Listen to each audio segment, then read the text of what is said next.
स्वप्नात्मन्यम्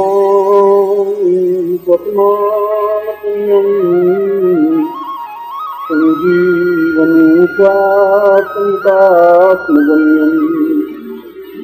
पूर्वो सदां प्रायुर्मात्मविद्याम् सारं स्वकाव्यां परमार्थलिङ्गम्।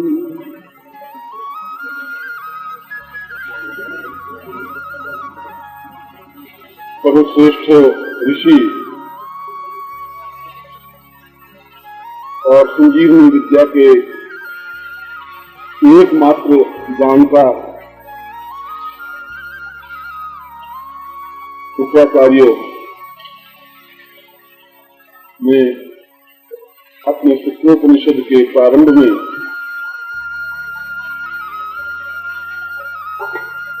इस श्लोक के माध्यम से भगवान शिव की अर्चना करते हुए कहा है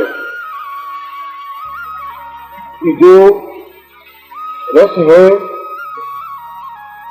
वही शिव है।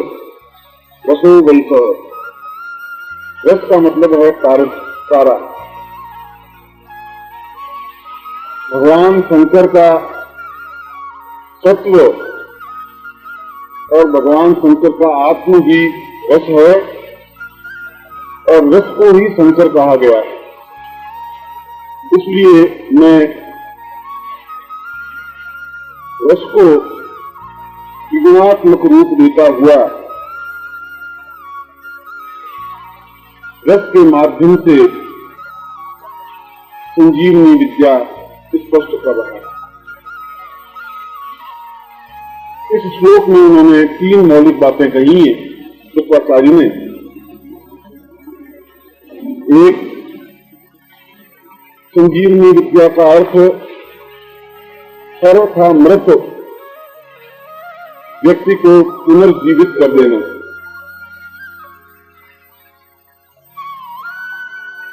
दूसरा, मृत व्यक्ति के शरीर में किसी दूसरे के प्राणों को समाहित कर देना।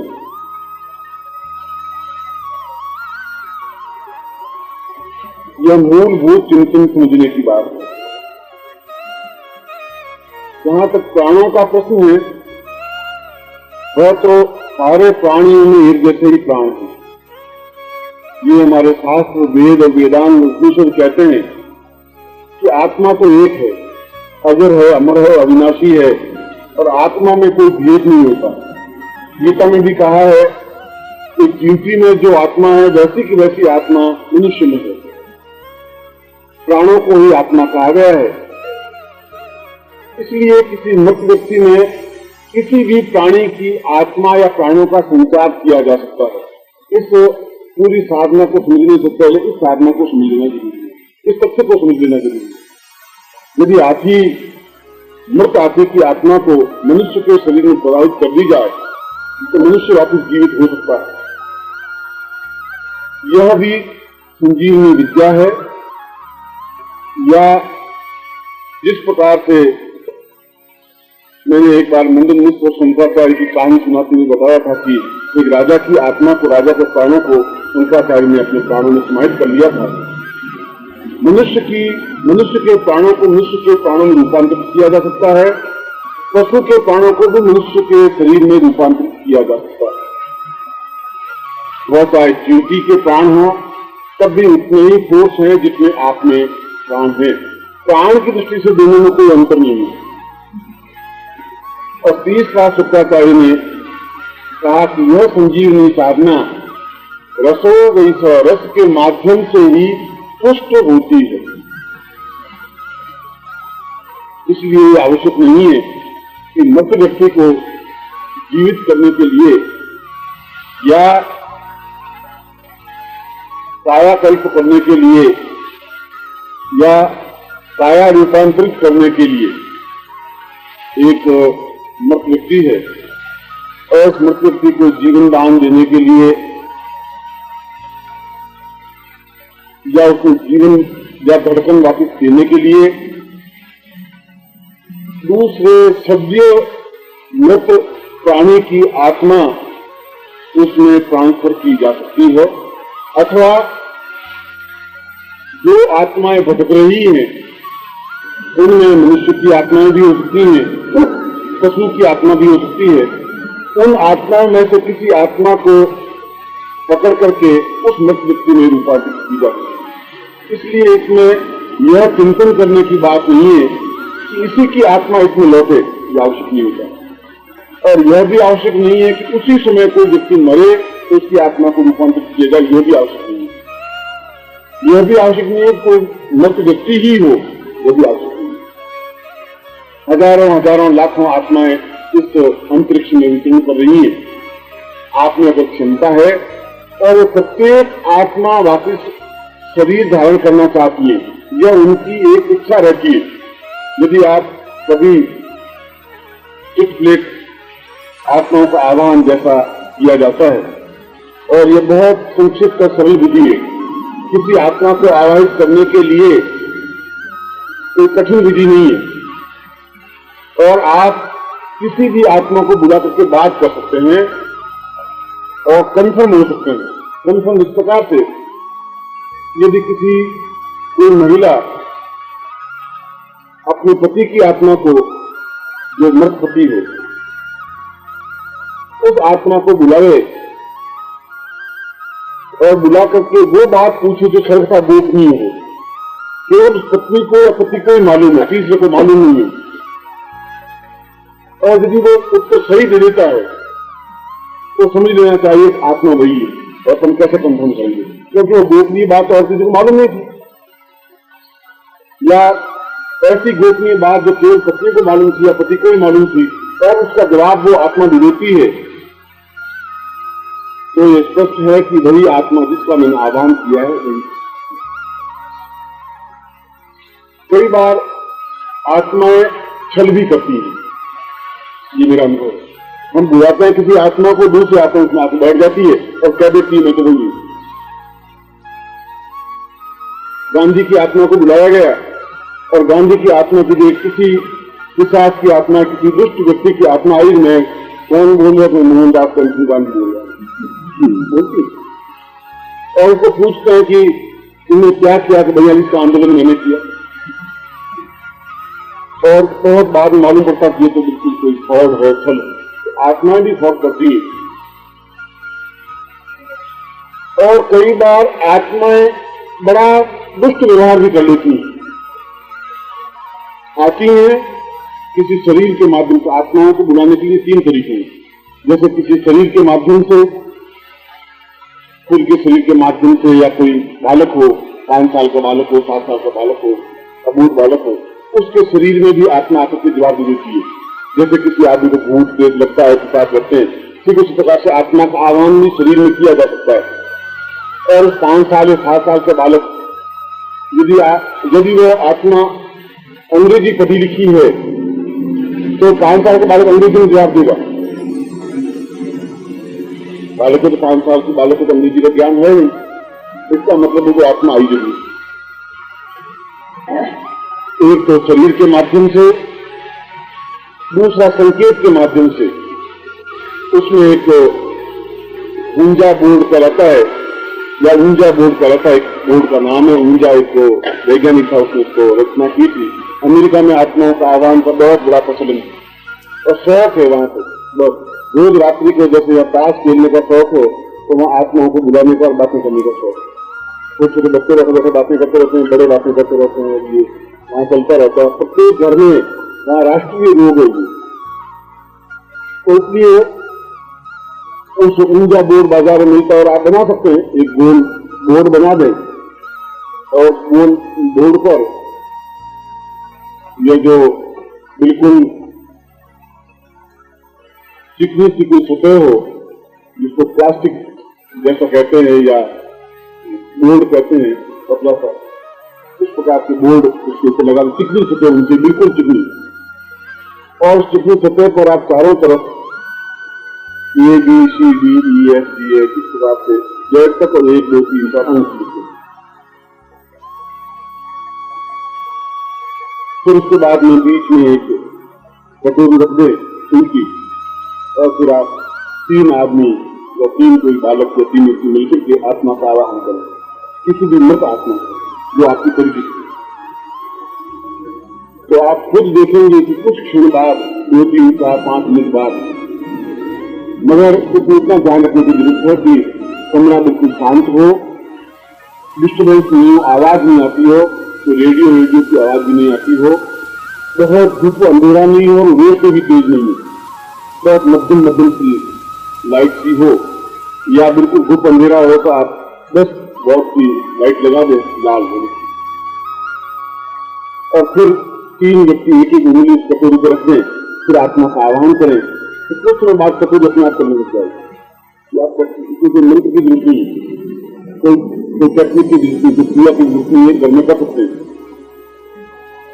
और आप प्रश्न करेंगे तो ऐसे प्रश्न करिए क्योंकि आपका प्रारंभिक अभ्यास है जिसका उत्तर हाँ या ना में आता है। जैसे कि क्या तुम मोहनलाल हो, वो या तो कहेगा नो या कहेगा यस, वही बात करेगा। ऐसे प्रश्न, क्या तुम्हारे 3 लड़के थे, क्या तुम्हारी पत्नी का नाम शांति था, ऐसे प्रश्न। तो कटोरी सीधी पहले वाई पे घूमेगी, फिर ई पे घूमेगी, फिर एस पे आएगी, ठीक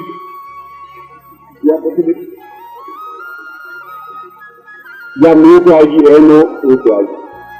ये प्रश्न यहाँ करने की जरूरत नहीं है कि वो तो बिल्कुल जवाब मूर्ख था, पता नहीं अंग्रेज भाई नहीं, फिर भाई ये प्रश्न नहीं है।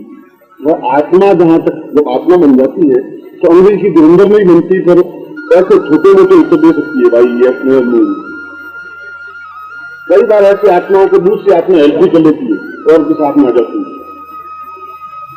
यद्यपि हमारा हिंदू धर्म और हमारा दर्शन तो आत्माओं के बारे में विश्वास करता है कि आत्माएं होती है, विचरण करती है, आत्मा ही परमात्मा है और आत्मा दूसरी लेने में जाती है, मगर हम बहुत ज्यादा पढ़े लिखे ज्यादा हो गए इसलिए विश्वास नहीं करते। मगर आप इसका टेस्ट कर सकते हैं, मगर इसमें कम से कम 2 या 3 व्यक्ति कमरे में जरूर हों, 7-8 हो सकते हैं, मगर उंगली रखने वाले 3 व्यक्ति न कम हो न ज्यादा हो, और एक उंगली रखे, फोर्स नहीं करें, उंगली का दबाव नहीं डाले, ये कटोरी घूमेगी नहीं, आप बहुत हल्का सा स्पर्श रखें, और अगर कटोरी घूमती है आप उसको चलने दीजिए, उसको उंगली रखिए हल्की सी बस, उसको रोकने की जरूरत नहीं है, वो कहाँ जाती है ये भी करने की जरूरत नहीं। फिर आप उसमें कुछ ले सकते हैं, इसको ऊंचा बोल सकते हैं, और ये सामान्य का किसी प्रकार का नुकसान नहीं होता। फिर भी यथासंभव आत्माओं को दुख नहीं देना चाहिए, बार बार बुलाना नहीं चाहिए। कीड़ों की आत्मा को बुला सकते हैं अपने भविष्य को पूछने के लिए। मोदी जी का बहुत बड़ा ऐसे लोग हो चुका है, कीड़े या कीड़े गांधी जी की आत्मा को बुला सकते हैं, नेहरू जी की आत्मा को बुला सकते हैं, किसी भी आत्मा को बुला सकते हैं।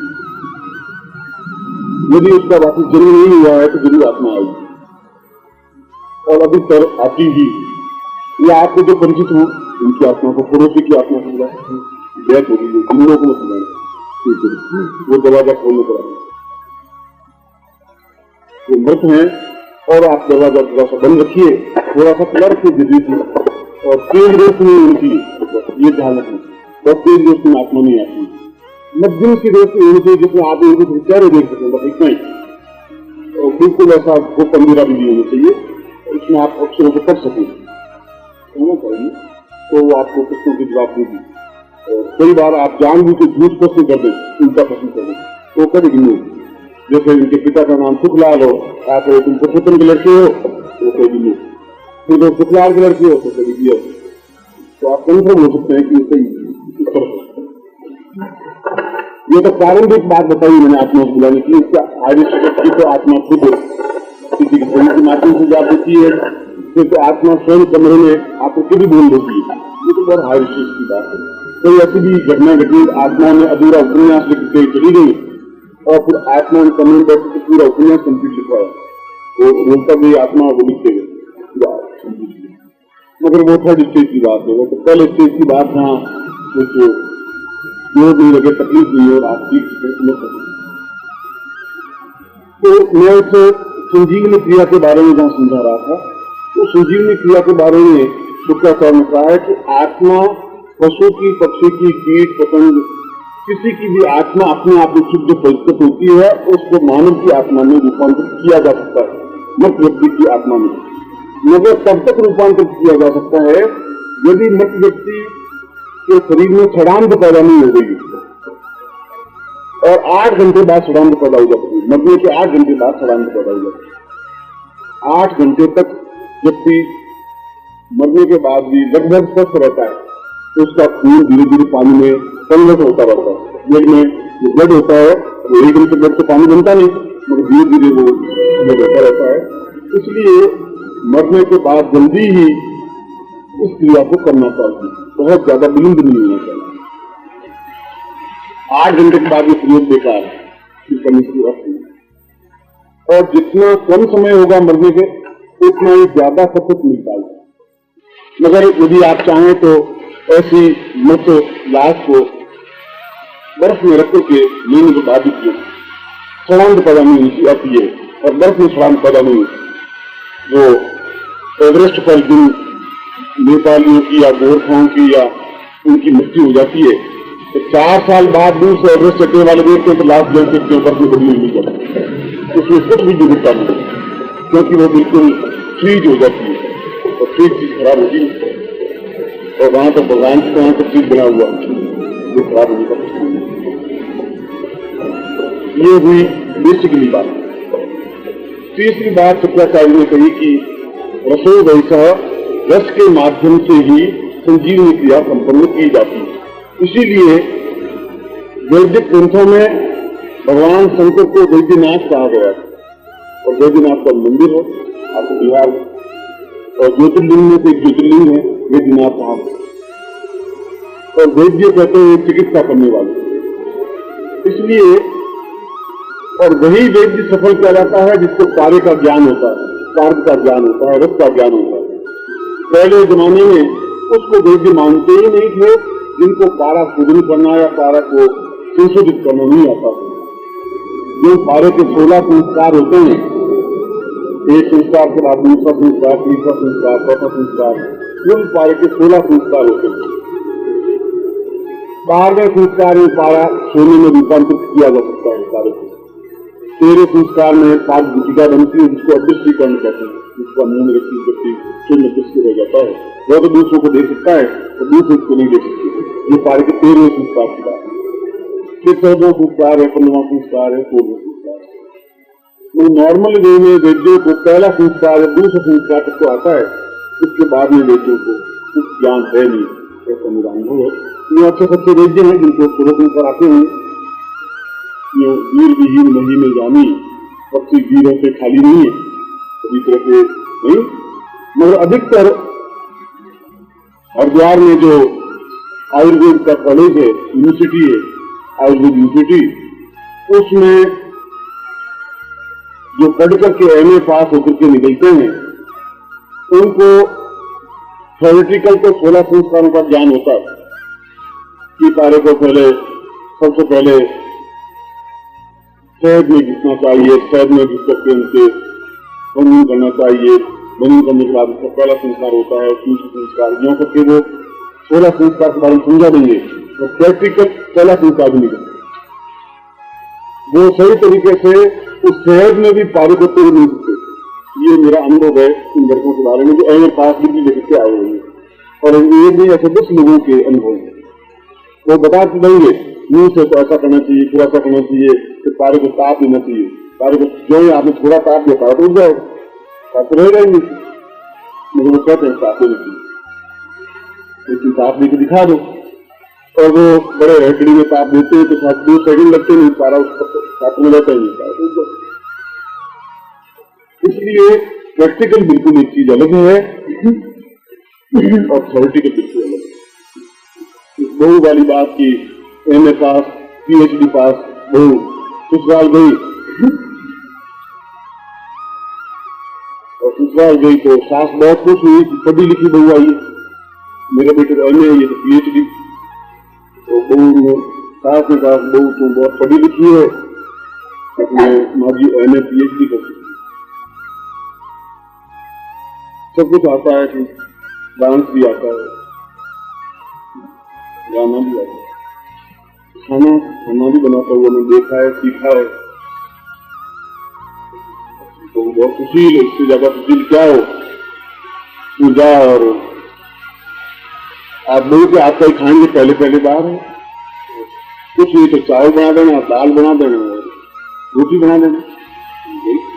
और लोग अपने साथ में एक शास्त्र किताब लेके गई, 250 की व्यंजन बनाने की विधियां और हिंद पुस्तक भंडार से प्रकाशित किताब, 8 की किताब लेके गई साथ। तो मालूम था कि वहां जाने के बाद में ये हेडेक बढ़ेगी, यहाँ पर मेरे नौकर क्या करें, बाप लखपति है, तो वहां गए नहीं। अब उसे चुपचाप वो किताब निकाल करके उसमें देखना चाहिए, पहले आंख जलानी चाहिए, फिर मिर्ची में आधा किलो पानी डाल करके उसमें दाल डाल दी, आधा किलो पानी डाल दिया, दाल डाल, फिर उसने लिखा कि 20 मिनट तक उसमें आंच देते रहना चाहिए, बड़ी देर की 7 से 20 मिनट, 7 से 40 मिनट तक आंच देनी, आंच मिचने की 10-12 मिनट बाद दाल जलने लगी, गुजर डालने लगी, सांस लाई कि वो दाल जल रही, आप चुप रही। मैं कभी लिखी नीचे लिखा है 20 मिनट लिखा है और अभी तक मिनट हुआ, दाल जल ही नहीं सकती, अभी तो 20 मिनट हुआ कहाँ, 10 मिनट हुए। उसने कहा कि 10 मिनट 20 मिनट की दाल ये तो दाल जल रही है। उसने कहा कि आप किताब पढ़ लीजिए, किताब होती नहीं, ये बड़ी खराब है, बड़ी मेरे पिता की दी, मैं तो उतारूंगी नहीं, पूरा 20 मिनट के बाद उतारूंगी, आप ये झांसा दे रही है, सुन रही है, दाल तो गई गई, उसमें देर से भी जल रही है, क्योंकि उसके लिए भी प्रैक्टिकल ज्ञान होना जरूरी है, थ्योरेटिकल से चलता नहीं, और थ्योरेटिकल में तो दाल जला करके राख करते 20 मिनट आंच देना है, पर कितनी आंच देनी है ये तो थोड़ी लिखा है, 4 लकड़ियों को देखो, 1-2 लकड़ियों को देनी, 1 तेज देनी, 2 देनी, वो घड़ी लेके बैठ गई। तो पारा संस्कार में भी थ्योरेटिकल से चलेगा नहीं, आंच जो आपने चिमनी की आंच भी पारा उठ जाए। इसलिए जो पारा शुद्ध नहीं कर सकते थे उनको वैद्य कहते ही नहीं प्राचीन जमाने में। और आजकल तो आप कहीं किसी शहर में आप पत्थर फेंकिए ऊपर और जिसकी खोपड़ी को लग जाए वो और कुछ नहीं तो वैद्य जरूर है। आप बिना करके दे दीजिए, वो आपको इलाज बता देगा कि भैया तुम ऐसा करो कि 2 को एक एनएसी मिला करके दे, और नहीं तो तुम शहद काटो और कुछ पीपल का पत्ता घोल करके पी लो, कुछ बता देंगे, बताएंगे जरूर, नहीं है मगर वो वैद्य बनने जरूर। और कभी आप जब बीमार पड़ के देख लो, जितने मिलने वाले आएंगे उतने इलाज बताएंगे, हर एक नया इलाज बताएगा कि मैंने ऐसा देखा था, उसको निकाला हो गया था, टाइफाइड हो गया था, तो हमने तो ऐसा किया था, तो ऐसा करना, और उसके हिसाब से करे तो जिंदा रहते वाला भी किसी हाल में जिंदा नहीं रहते।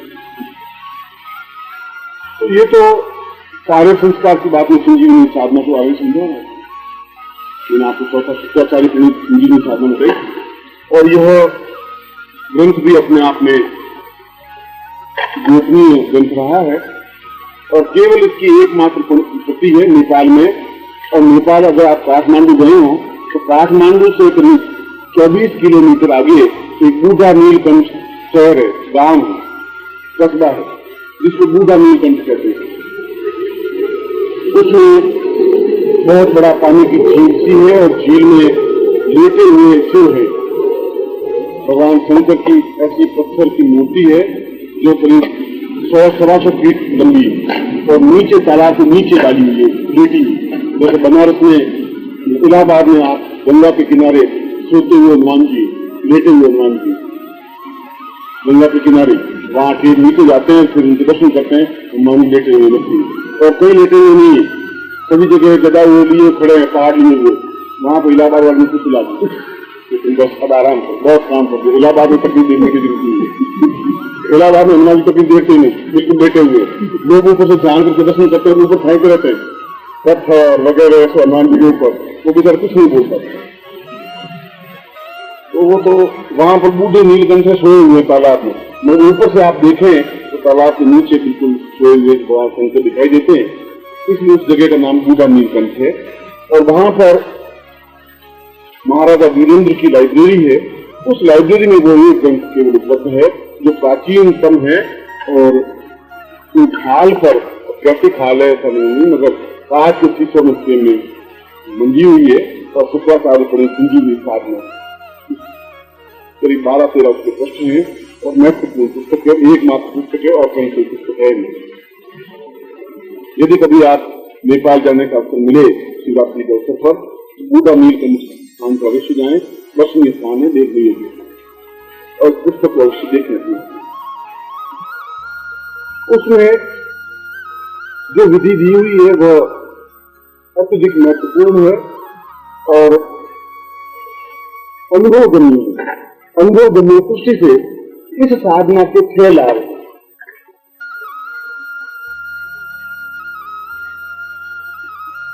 पहला तो यह ऐसी साधना है जो मृत व्यक्ति में प्राणों का संचार कर सकती है।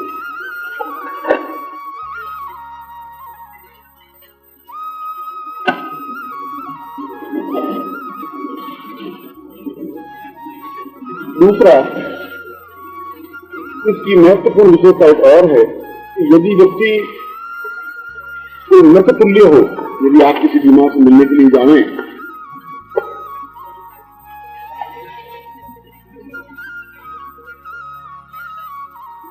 तो मरने वाला व्यक्ति की आंख उड़ जाएगी या जोरों से सांस रोकने से करने लग जाएगी या नाड़ी टूटने लगेगी, नाड़ी उसको पकड़ने नहीं आएगी। तो पूरा करने का भी मनुष्य 5-7 मिनट का मेहमान है।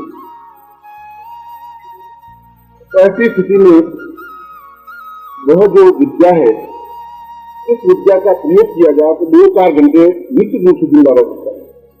ये आप कभी भी एक्सपीरियंस कर सकते, पूरा जिंदा नहीं कर सकते लंबे समय तक के लिए, तो 4-5 घंटे की जिंदगी तो इसको दे ही सकते हैं। और 4-5 घंटे की जिंदगी में वो सारा हिसाब किताब अपने बच्चों को समझा सकता है, क्या सकता है, सुन सकता है, उसकी मन की इच्छा विकास, तब तक डॉक्टर आ सकता है, डॉक्टर का ट्रीटमेंट मिल सकता है। ये बहुत बड़ी उपलब्धि है, बहुत बड़ी इसको जिंदगी देने वाली बात है। उसके समान तो अन्य कोई चीज नहीं है कि आप उसको 4 घंटे जिंदगी दे दें तो 4 घंटे में जिसके लड़के वापस डॉक्टर का उपाय कर सकते हैं, 4 घंटे में तो उसको ले जा सकते हैं प्लेन से। 4 घंटे बहुत बड़ी बात होती है आपकी जिंदगी। यहाँ से मुंबई ले जाने में 1.5 घंटा लगेगा, 2 घंटे लगेगा, उसको अच्छे से ट्रीटमेंट मिल सकता है, बच सकता है। तो ऐसे मृतुल्य व्यक्ति को आप 4-5 घंटे की जिंदगी दे सकते हैं इसके माध्यम से। तीसरा, यदि कोई सर्प या जहर से मर गया हो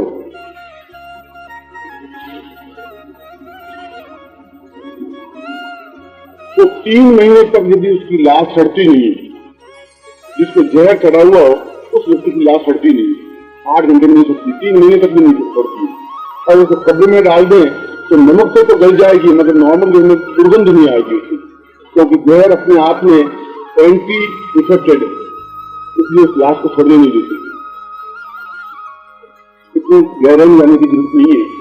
मगर यदि किसी को सांप काट लिया हो, मृत्यु हो गई हो, या किसी जहर पी लिया हो, मृत्यु हो गई हो, या इस दिन की पी करके लोग मरते हैं, मरने के लिए तो बड़े लोग होते हैं, जीरा खा करके मरते हैं, क्योंकि लोग भी खा लेते हैं, वो मारने की दवा पी लेते हैं। ऐसे किसी प्रकार से जहर पी करके मरे हुए व्यक्ति को यदि इसके उपाय से बहुत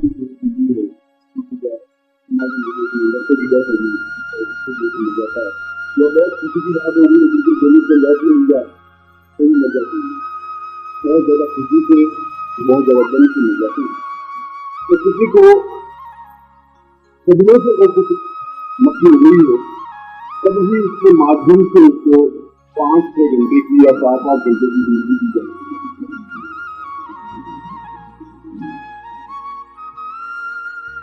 पांचवा, वृद्धावस्था में जो नदी के पेड़ बन जाए, नदी का पेड़ का मतलब है कि भाई कभी भी हो गया तो इसलिए सही समय साधन बन जाए तो 100 साल तक उसका कुछ बिगड़ता नहीं है, यदि वो रोज 3 घंटा बराबर करते रहे और साधना युक्त बने रहे, रोज आधा घंटा 1 घंटा खाने से बने रहे, उनकी आयु वृद्धि होती ही है। फिर भी यदि वृद्धावस्था हो तो इस प्रकार का नित्य प्रयोग करना चाहिए, तो उसको आकस्मिक मृत्यु नहीं होती और मृत्यु वृद्धि होती, आयु वृद्धि होती जाती है। और तथा इस साधना का सबसे बड़ा लाभ यह है, यह व्यक्ति को अनंत काल तक जिंदा रख सकती है। संजीवनी साधना है, संजीवनी साधना का मतलब ही ये है कि जिसमें जीवन होगा साधना, मरने वाली की साधना नहीं। संजीवनी का मतलब जीवित रहने वाली, साल तक जीवित रह सकते हैं, लोग रहे हैं, उस प्रकार आप भी जीवित हैं, देवता जीवित है और ऋषि जीवित है जो 8 साल से जीवित है, तो वे सभी इसी साधना के माध्यम से ही जीवित रह सकते हैं और कोई साधना नहीं। सबसे बड़ी बात गृहस्थ लोगों के लिए उपयोगी यह है कि यह किसी भी वृद्ध व्यक्ति को बहुत लंबी आयु दे सकता है। दूसरी बात कि मृत व्यक्ति को वापिस जीवित कर सकता है यदि वो सही ढंग से साधना कर रहे। ये तो हुआ उसके लाभ। और उस पुस्तक में ये साधना विधि क्या है वो मैं आपको बताऊंगा।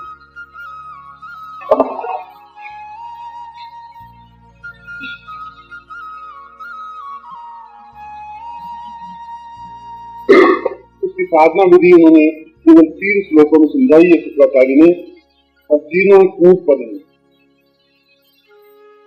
उन्होंने पहले श्लोक 3 श्लोक मुझे आपको याद है संस्कृत में। उन्होंने कहा है रसो विप्रा देवां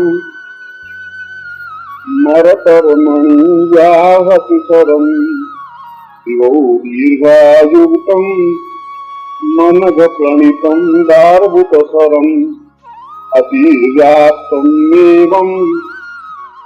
व्यतिकरपरां पूर्णदमिदं नमो मातर्देव्यां नम सहित शंभोर्वितपराम् महो मृत्योर्विक्रम सहित सरितं पूर्णदमिदं नमः प्राणस्तेजं सरवितसरं सार्मतसरं रसो पूर्णां मूर्छां शरणदपदां दीर्घतजितो नमः अष्टौ पूर्णां शरणदगदां पूर्णसहितं।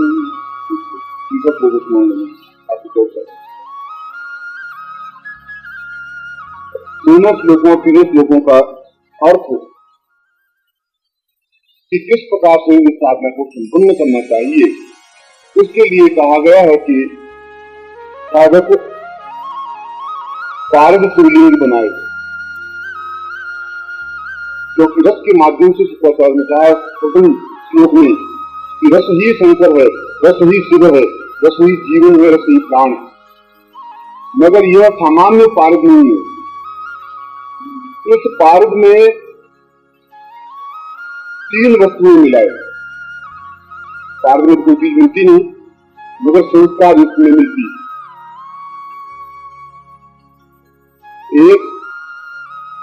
एक तोला पारद में 1 किलो फूलों का रस, गुलाब के फूलों के, ताजे गुलाब के फूलों का रस मिलाए, मिक्स कर ले, एकाकार कर ले, अवयस्त कर ले। और दूसरा नीले पत्र के 1 किलो रस को उसमें मिक्स कर ले।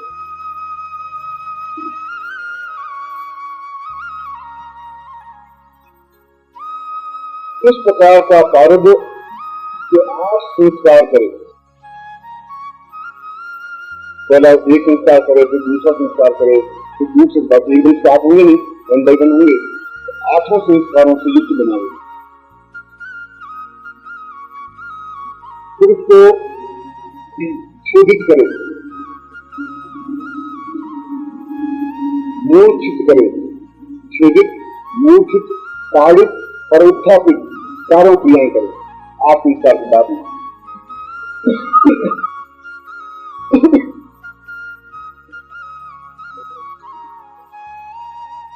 और फिर इसका शिवलिंग।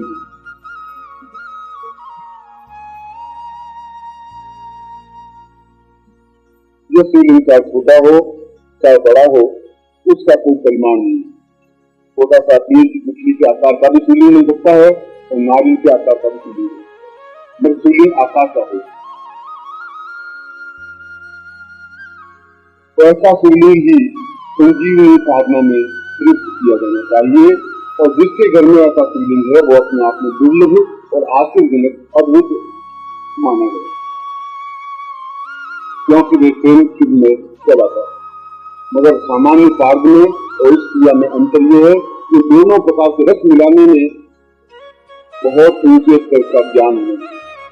उनका कार्य में कुछ यूज होती नहीं, पारा में तो रेत भी नहीं थी, आप रेत में डाल दीजिए, पारा वापस डाल दीजिए, तेल में डाल दीजिए, घी में डाल दीजिए, पानी में डाल दीजिए, पारा तो संसार में किसी से मिक्स होता ही नहीं,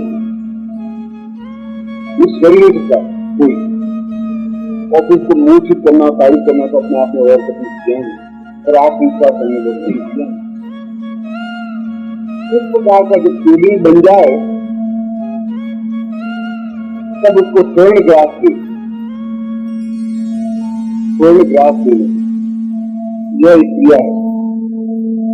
उसमें सोना मिक्स करे, स्वर्ण ग्रास देने का, जैसे आदि को ग्रास दिया जाता है, कौर दिया जाता है, कौर को ग्रास करते हैं, खाने के एक टुकड़े को एक टुकड़े को ग्रास करते हैं या कौर करते हैं, उसको स्वर्ण ग्रास दे, तब वह पूर्ण शिवलिंग बनता है।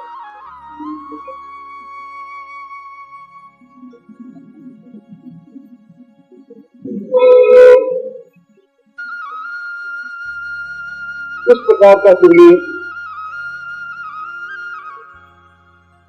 संसार में बहुत ही कम लोगों के पास पाया जाता है, क्योंकि वह स्वयं शिव स्वरूप कहा गया। ऐसे शिवलिंग को यत्न पूर्वक बुद्धि में रखना चाहिए, क्योंकि उसकी पूजन अर्चन करने की जरूरत नहीं है। वह स्वयं चैतन्य होता है, स्वयं मंत्र सिद्ध होता है, स्वयं प्राण स्थगित होता है, उसके लिए करने की जरूरत नहीं है। साधना के समय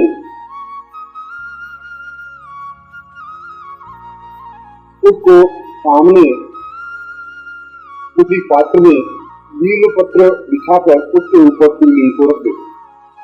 अपनी साधना की बात बता रहा है।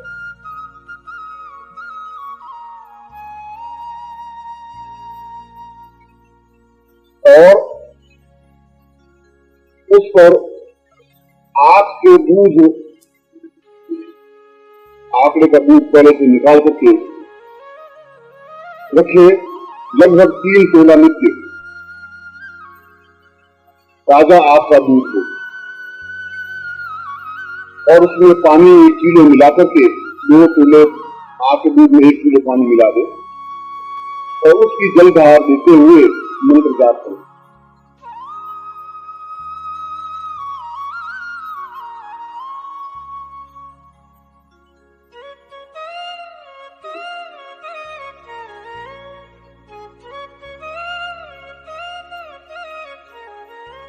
उसमें जो मंत्र है वह लिख लीजिए, शुक्राचार्य पुनीत पूंजी मंत्र।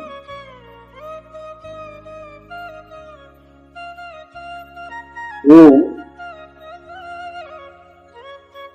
रोम रोम ओम सह गुम सह ह्रीं ह्रीं ह्रीं सह इह इह प्राण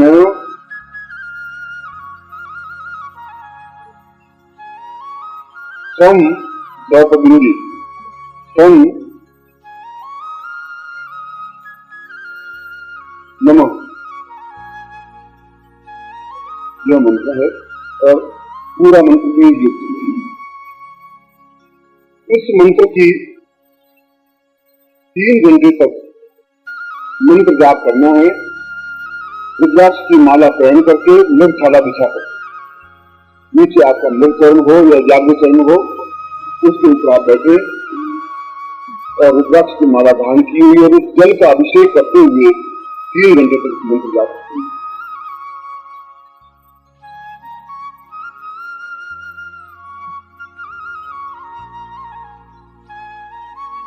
प्रातः काल ब्राह्म मुहूर्त में यह क्रिया संपन्न करनी चाहिए 4 बजे से 7 बजे के बीच में।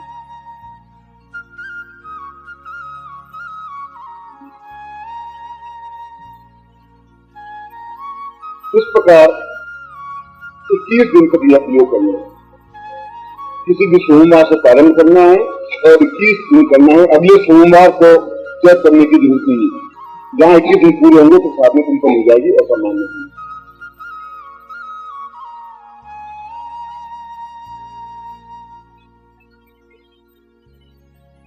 ऐसा करने पर वह शिवलिंग और वह साधना सिद्ध हो जाती है।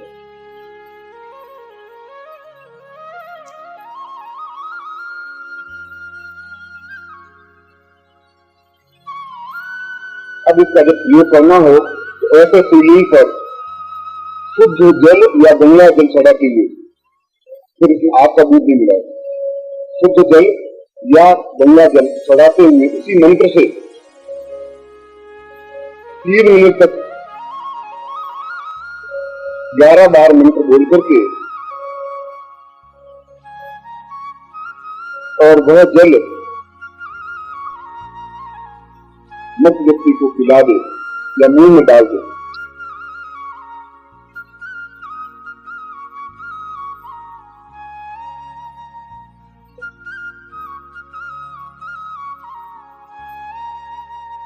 फिर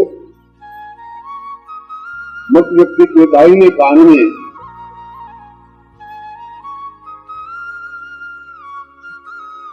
जोर से फूंक मारे,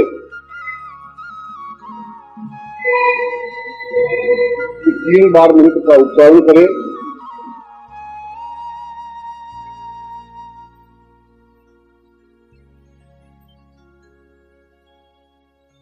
और फिर फूंक दे।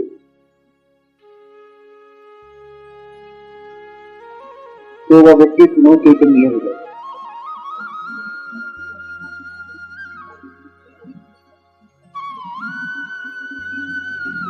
यह दिन का मैंने आपको सारांश स्पष्ट किया। यदि रोज व्यक्ति स्वयं साधना करने के बाद उस प्रकार से आचमन लेता है तो उस व्यक्ति की मृत्यु होगी नहीं, क्योंकि वह संजीवनी बना रहेगा, संजीवनी बना रहेगा। नित्य एक आत्मा में अपनी आत्मा इस प्रकार से दे सकता है। 3 बार मंत्र जाप करना है, 3 बार उच्चारण करना है, जल चढ़ाना है। साधना करने के बाद की बात बता रहा हूँ, यदि खुद चाहे तो ऐसा कर सकता है।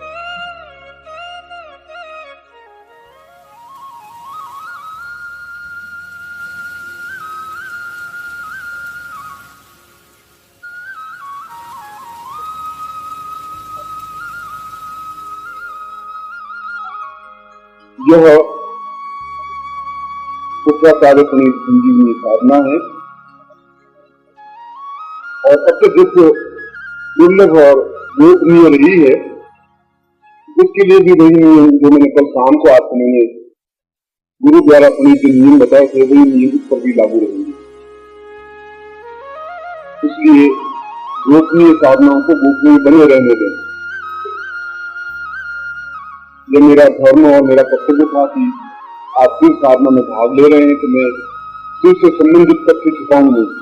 इसीलिए मैंने इन साधनाओं को स्पष्ट किया है, अन्यथा मुझे करना नहीं चाहिए। नॉर्मल वे में करता नहीं, मगर अपने कर्तव्य से दिखना नहीं चाहिए। जो शिष्य हैं और गिरने हैं तो मुझे उसका रेस्पॉन्स देना चाहिए। ये मेरा वजूद था, मेरा कर्तव्य। इस साधना से संबंधित यदि आपको कुछ प्रश्न पूछना है तो आप पूछ सकते हैं।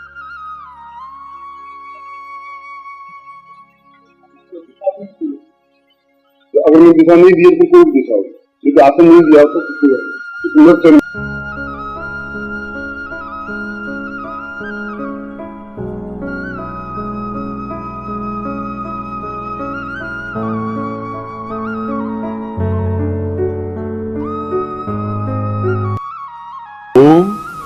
परम तत्वाय नारायणाय गुरुभ्यो नमः।